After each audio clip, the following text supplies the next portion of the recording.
Bonjour chers élèves et bienvenue dans ce tutoriel concernant la construction d'un schéma fonctionnel, une capacité scientifique à acquérir lors de l'année de 5e. Durant l'année de 6e, nous avons appris à construire un dessin d'observation scientifique qui consiste simplement à décrire un objet que l'on observe. Vous allez voir que le schéma fonctionnel s'en inspire largement en intégrant des éléments supplémentaires.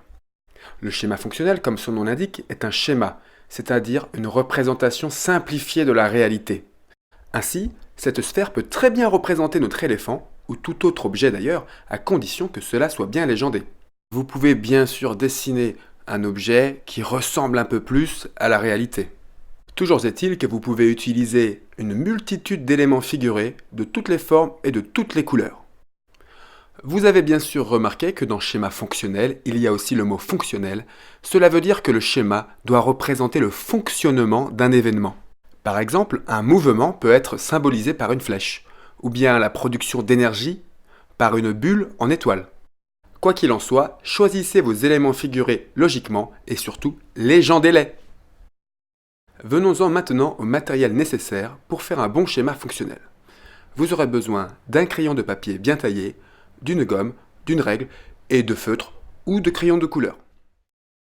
Voici maintenant un exemple de réalisation d'un schéma fonctionnel.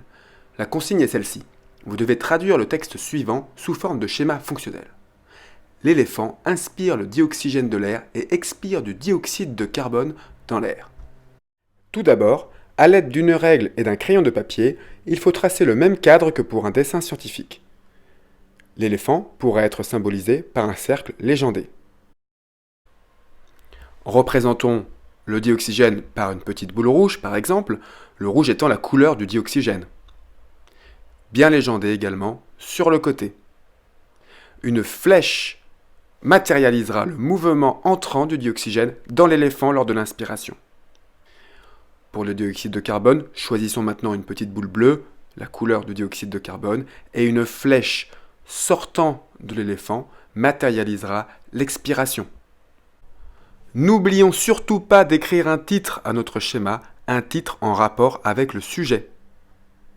Et voilà, un schéma fonctionnel bien construit.